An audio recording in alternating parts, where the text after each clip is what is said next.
उच्चारलं का मी? गेला. गेला शब्द उच्चारण्याच्या आधीच कुंतीने प्राण सोडले. कोणी प्राण सोडले? कुंतीने. भगवंतांनी तिला काय आशीर्वाद दिला होता? ब्रह्म सायुज्यमवाप. लक्षात ठेवा, रामाचा विरह झाला, दशरथाने प्राण सोडले, श्रीकृष्णाने प्राण सोडले, कुंतीने प्राण सोडले. याला म्हणायचं भक्त, प्राणप्रिय भक्त. मी विनोद सांगत नाही, मी तुम्हाला गंमत म्हणून सांगत नाही, तुम्हाला हसवावं म्हणून सांगत नाही. आपण मेल्यानंतर गांभीर्यानेच ऐका. तासाभराने का होईना घरातले लोक पिठलं भात खातात. आपला विरह कोणालाही होत नाही, म्हणून फार संसारात टिकून राहायचं. खातात की नाही तासाभराने पिठलं भात? कोणी थांबलं का आपल्यासाठी?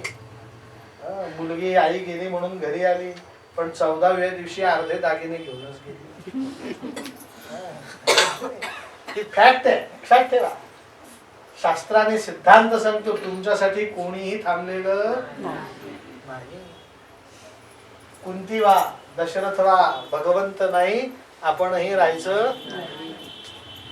पांडवांनी ते बघितलं, आईची उत्तर क्रिया केली, उत्तर क्रिया संपली. दुसऱ्या दिवशी परीक्षित राजाचा राज्याभिषेक केला आणि स्वतः पांडव केदारनाथ पर्वतावर जाऊन केदारनाथाचं दर्शन घेऊन बद्रीनाथ क्षेत्री गेले. महर्षी वेदव्यासांचं दर्शन घेतलं, सरस्वती नदी ओलांडली. गेलेत का बद्रीनाथला? तिथे भीमाने भला मोठा दगड टाकलाय, भीमपूर. केदारनाथ तो पार केला आणि पलीकडे स्वर्गद्वारा मार्गे 27 किलोमीटरची तीर्थयात्रा करून स्वर्गरोहिणी तीर्थावरती गेले. कुठे गेले? स्वर्गरोहिणी तीर्थ. त्या स्वर्गरोहिणी तीर्थावरती रस्ता दिसतो, त्या रस्त्याचं नाव आहे सतोपंथ. काय नाव आहे? सतोपंथ. स्वर्गावर जाणाऱ्या 7 पायऱ्या तिथे दिसतात. किती पायऱ्या? 7.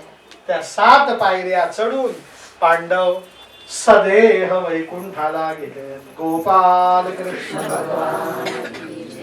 तुम्हाला कोणाला जर पाहिजे असेल तर युट्यूबला सतोपंथ यात्रा म्हणून सर्च करा. स्वर्गात जाणाऱ्या 7 पायऱ्या दिसतात. किती पायऱ्या? 7. पण तिथे जायचं असेल तर -60 -60 वातावरणात जावं. आपण कशाला जातो? आधीच मरू पायऱ्या चढण्याच्या आधी. पण पुण्याला एक गिरीकंद नावाचे तरुणांचं मंडळ आहे, ते दरवर्षी तिथे ट्रेकिंगला जातात. त्यांचे व्हिडिओ आहेत, ते प्रत्यक्ष तिथे जाऊन आले.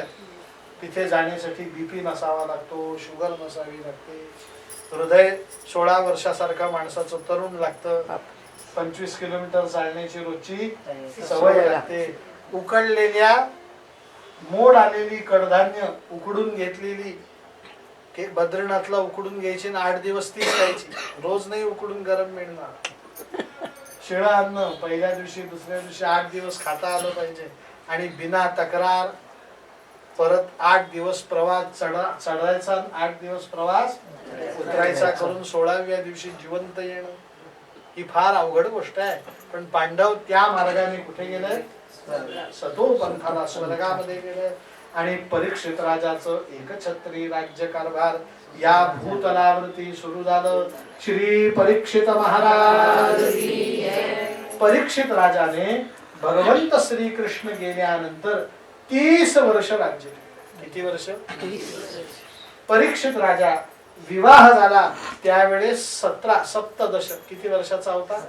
17. म्हणजे परीक्षित राजाचं, मी जी आता पुढची कथा सांगतोय त्या कथेच्या वेळेस वय किती आहे? 47. माझं वय आता आहे 45 संपलं, 46व लागलं. माझ्या वयाचा परीक्षित होता. आणि भगवंत निघून गेल्यावरती बरोबर 30 वर्षांनी कलियुग सुरू झालं. किती वर्षांनी? 30 वर्ष. आता परीक्षित राजाच्या कालखंडात त्याचा प्रत्यक्ष सामना कली काळाशी झाला. कोणाशी झाला? बस तेवढी कथा ऐकायची आणि आजच्या कथेची विश्रांती करायची. घडलं असं की परीक्षित राजाने धर्माने, नीतीने, न्यायाने राज्य केलं. परीक्षित राजाच्या कालखंडामध्ये कोणीही दुःखी, सगळे सुखी आनंदी आहे. पण परीक्षित राजा अधूनमधून वेश पालटून एका नगरात न दुसऱ्या नगरात जायचा. त्याने जागोजागी काय केलं होतं सूत महर्षी सांगतात. गावागावात, नगरात, शहरात, वस्तीत 4 प्रकारच्या शाळा सुरू केल्या होत्या. व्यायामशाळा, अन्नशाळा, गोशाळा आणि वेदपाठ शाळा. आपल्या धर्माचे हे 4 स्तंभ आहेत. काय काय?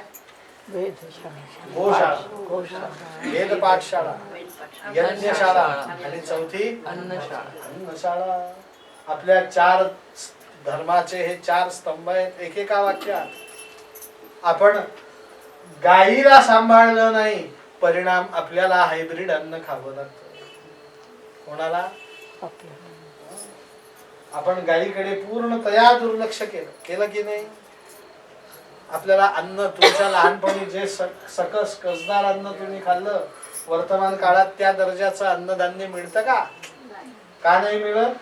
कारण धान्याला शेणखत घातलंच जात. सगळं आपण रासायनिक कॅन्सर होणारं अन्न खातो. त्याच्यावरती तांदूळ 3-3 वेळा धुतला तरी त्याच्यावरची औषधं जात नाही. डाळ कितीही धुवा, फेस हा येणारच. येतोय की नाही? कशामुळे घडलंय? पूर्वीच्या काळी खत एकच, त्या खताचं नाव काय?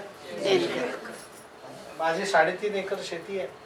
माझ्याकडे 19 गायी हौशीने पाळल्या. सगळे शेणखत घातलं मी आणि माझ्याकडे तांदूळ आले 72 पोते. किती पोते? भात म्हणतात त्याला. म्हणजे भात 72 पोते म्हणजे तांदूळ 36 पोते. पण माझ्या शेजारी एक शेतकरी आहे, त्याची 2.5 एकर शेती आहे, पण त्याला 125 पोते भात झाला. किती पोते? शेती माझी जास्त, त्याची कमी. त्याला भात जास्त, मला कमी. कारण खत मी शेणखत घातलं, त्याने कुठलं खत घातलं? पण माझा तांदूळ गावातले लोक म्हणतात संकेत 200 रुपये किलो आम्हाला दे. मी देत नाही, आम्ही घरीच खातो.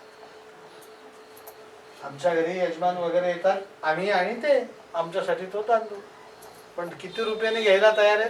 200. आमच्या गाईंना आम्ही कधीही अन्न खाऊ घालत नाही. चारा एक चारा.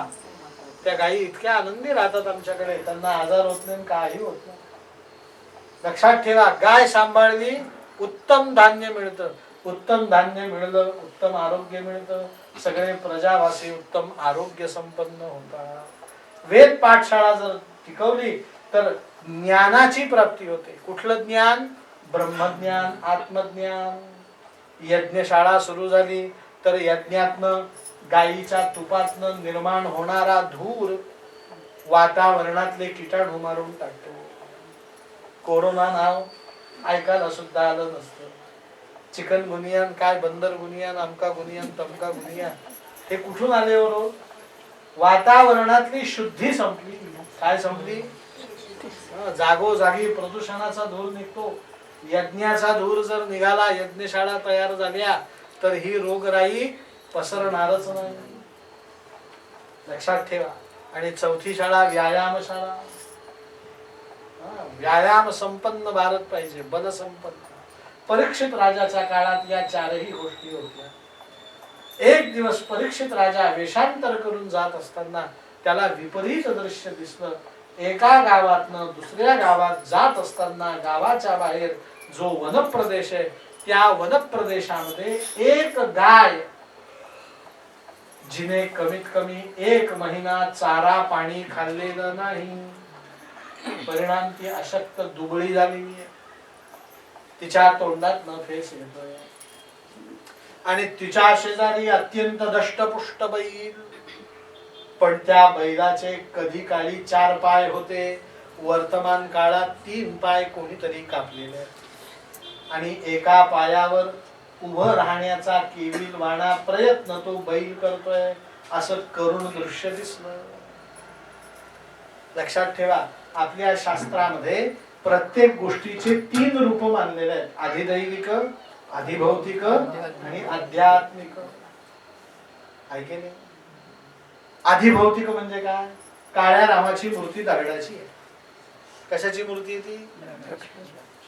विज्ञानाच्या दृष्टीने पाहिलं तर मूर्ती कशाची आहे? काळ्या दगडाची आहे. कुठल्या रूपाने? अधिभौतिक. मग आम्ही काळ्या दगडाला नमस्कार करायला जातो का? आम्ही आध्यात्मिक रामाला नमस्कार करायला जातो. काळ्या दगडाची जरी ती मूर्ती असली तरी ती आध्यात्मिक रूपाने प्रत्यक्ष राम आहे. कुठल्या रूपाने? पण अधिदैविक रूपाने तोच काळा राम साकेत लोकामध्ये प्रत्यक्ष विराजमान आहे. प्रत्यक्ष राम, त्याची ती आध्यात्मिक मूर्ती घडवली आहे दगडापासून. म्हणजे प्रत्येक गोष्टीत किती रूप आहेत? तीन. माझी आई हाडा मासाचाच गोळा आहे. तिला सुद्धा ताप येतो, तिला सुद्धा सर्दी होते, तिला सुद्धा खोकला येतो, ती सुद्धा आजारी पडते. अधिभौतिक रूप आहे, मनुष्याचा देह. मग माझ्यासारखंच तिचं शरीर आहे तरी मी तिला नमस्कार का करतो? की आध्यात्मिक रूपाने ती मातृदेवो भव आहे. मग कुठला देवो भव? म्हणे त्या देवाचं नाव आहे नारायण, जो अधिदैविक रूपाने वैकुंठामध्ये राहतो. माझी आई आणि वैकुंठातला नारायण दोघं वेगळे नाहीत. पण अधिभौतिक रूपाने ती कोण आहे? मनुष्य. म्हणजे प्रत्येक व्यक्तीचे किती रूप आहेत? तीन रूप आहेत. तुम्ही सुद्धा माणसं आहेत, मी सुद्धा मनुष्य आहे. मग माझ्याच गाड्यात माळ का बरं घातली? तुम्ही बिचारे खाली सगळे सतरंजीवर मुंग्या आल्या तरी बसले, मला मात्र तक्के काय, गाद्या काय, लोड काय, झालर काय. लक्षात ठेवा, अधिभौतिक रूपाने मी मनुष्य आहे, आध्यात्मिक रूपाने तुम्ही मला व्यास म्हणतात, ते खरे व्यास विष्णू रूपाने वैकुंठ. म्हणजे प्रत्येक गोष्टीचे किती रूप आहेत? तर ती गाय गाय नव्हती, अधिभौतिक रूपाने गाय होती, आध्यात्मिक रूपाने ती पृथ्वी होती. महिनाभर तिला घास पाणी मिळालं नाही याचा अर्थ पृथ्वीवरती पाप वाढलं की पृथ्वीवरचे पापी माणसं पृथ्वीतला सगळा रस शोषून घेतात. काय करतात? आणि पृथ्वी एकदा रसहीन झाली रे झाली की पृथ्वी अत्यंत दुबळी होती. आणि तो बैल दुसरा तिसरा कोणी नव्हता, तो साक्षात धर्म होता. कोण होता? नीट ऐका, सत्ययुगात धर्माला 4 पाय होते: सत्य, पवित्रता, दया आणि दान. सत्ययुग संपलं, सत्य नावाचा पाय आपोआप तुटला. आता काय राहिली? पवित्रता, दया आणि दान. त्रेतायुग संपलं, काय संपली? पवित्रता संपली. द्वापर युगात आता फक्त दान राहिलं, तेही दान संपलं. कलियुगात फक्त काय राहील शिल्लक? दया, थोडी थोडी दया. पण नुसत्या एका पायावर बैलाला उभं राहता येत नाही.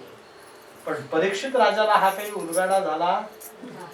त्याच्या मनात एकच आलं की माझ्या राज्यात गाय बैलाची ही हीन दशा, मी नारायणाच्या आशीर्वादाने जगलो, त्या नारायणाला प्रिय असणारी गाय गावागावात मी गोशाळा बांधली. ज्याला कोणाला ही गाय बैल जड झाली त्याने त्या गोशाळेत भरती करायची. तिची एवढे पायबी तोडण्याची काय गरज? कोण आहे याचा मालक शोधलं पाहिजे. म्हणून ज्या झाडाखाली ते गाय बैल होते त्या झाडावरती परीक्षित राजा चढून बसला. धनुष्याला बाण लावून कोणी दिसतंय का? मालक होतोय का? पाहतोय? कोणी आलं नाही. सकाळी सूर्याचा किरण पृथ्वीवरती आला आणि सूत महर्षी शौनकांना सांगतात, पश्चिमेकडून पूर्वेकडे जाणारा, काळे वस्त्र परिधान केलेला, हातामध्ये कलिंगड, माहितीये का तुम्हाला? कलिंगड टेबलावरती ठेवलं, त्याच्यावरती शस्त्र चालवलं. काय होईल? कलिंगडाचे 2 भाग होऊ शकत नाही. ती चाकू तो सुरी त्या कलिंगडामध्ये फसून राहील. तुम्ही चाकू उचलला तर ते सुद्धा तसं त्याने गायीला मारण्याचा प्रयत्न केला. गायीच्या मुंडक्यामध्ये ती तलवार फसली म्हणून त्याच्या तलवारीला गायीचं मुंडक दिसतंय. काळे वस्त्र परिधान केलंय, पश्चिमेकडून पूर्वेला जातोय, तलवारीला गायीचं मुंडक दिसतंय, त्या मुंडक्यातनं थेंब थेंब थेंब थेंब रक्त पडतंय. तो चषकामध्ये म्हणजे ग्लास मध्ये ते धरतोय आणि अधून मधून त्या रक्ताचा काय घेतोय? परीक्षित राजाला खूप संताप आला, झाडावरनं उडी मारली आणि त्या पुरुषावरती धावला. परीक्षित राजाचा एवढा तो आवेश होता की तो काळा कभिन्न पुरुष घाबरला. त्याने शस्त्र टाकून दिलं, चषक टाकून दिलं, परीक्षित राजाला शरण गेला. परीक्षिता मला मारू नको. परीक्षित राजाने सांगितलं, अरे नराधमा, वाचलास, सुटलास. आमच्या अर्जुनाच्या वंशामध्ये जन्माला आलेलो मी. आमच्या घराण्याचं वैशिष्ट्य आहे, नते केश यशोधराणाम बद्धांजलिर्वै भयमस्ति किंचित. ज्याने आमचे पाय धरले त्याच्यावरती आम्हाला शस्त्र चालवता येत नाही. तू माझे पाय धरले म्हणून वाचलास, बऱ्या बोलाने सांग तू कोण आहेस आणि गायीला का मारलंस? ही गाय तुझीच आहे का? त्याने सांगितलं, परीक्षिता सबूत, माझं नाव कली. काय नाव? कली. आज सूर्योदयापासून कलियुग सुरू झालं. म्हणे मग तू कली आहेस का? तू फार पापी आहेस, माझ्या राज्यात येऊ नको. त्याने पाय धरलेलेच होते. म्हणे महाराज, माझ्या राज्यात येऊ नको, तुमच्या राज्यात येऊ नको, याला काही अर्थ नाही. मी काळ कोणाचंही ऐकत नाही. कोणासाठी? मला तुमच्या राज्यात येण्याची आज्ञा मी आलोय. पण महाराज, तुमची माझी पहिली मीटिंग आहे, फर्स्ट भेट आहे आपली. आपण थोडा हातात हात घेऊ, सहकार्याने राहू एकमेकाच्या. तुम्ही सांगाल त्या ठिकाणी मी राहतो. मी सगळ्या तुमच्या राज्यात येणार. तुम्हाला नावडते 4 ठिकाण. परीक्षित राजाने सांगितलं, बघ बरं, मी सांगतो तिथेच राहायचं. परीक्षित राजाने 4 ठिकाणं राहायला दिले. द्यूतम पानम स्त्रियसूनु यत्रा धर्मश्चतुर्विधा. जिथे द्यूत खेळलं जातं, जुगार, तिथे कोणी राहायचं? मोठ्याने सांगा. पानम, जिथे पिऊ नका ते पितात, ज्याला दारू असं म्हणतात, तिथे वास्तव्य कोणाचं? स्त्रिया, जिथे स्त्री शरीर विक्रय करते, वेश्या, त्या वेश्यालयात वास्तव्य कोणाचं? स्त्रिया सूनु, जिथे निरपराध प्राण्यांना मारलं जातं, कत्तलखाना, तिथे वास्तव्य कोणाचं? म्हणून शहाण्या माणसाने या 4 ठिकाणी जाऊ. लक्षात ठेवा, परीक्षित राजाने ही 4 ठिकाणं राहायला का दिली? कारण त्याच्या काळात त्यावेळेस कोणी तिथे जात नव्हतं. आता सगळी गर्दी कुठे? या 4 ठिकाणी. तुम्हाला सत्य घटना सांगतो, आपली कथेची वेळही संपत चालली तरी सांगतो. डोंबिवलीला माझी कथा. डोंबिवली जवळ ठाकुर्ली म्हणून गाव आहे, माहिती का तुम्हाला? तिथे नवीन डोंबिवली 90 फीट रोड म्हणून झाला. तर तिथे माझी कथा. तारीख होती 25 जून. थोडा थोडा पाऊस पडायचा आणि अशीच कथा 4 ते 7 कथा. त्यांच्याकडे कथा झाल्यावर जेवायची तयारी असायची. 8 वाजता जेवण व्हायचे. मग मी माझा मुलगा फिरायला जायचो आम्ही दोघं. त्याने सांगितलं, म्हणे बाबा, फार सर्द वातावरण आहे, आपलं जेवण लवकर झालं, फिरून आलो, मला भूक लागली, म्हणे आपण थोडस दूध पिऊ. काय म्हणे? ते कढईत दूध मिळतं ना. आम्ही त्या 90 फीट रोडला एवढं फिरलो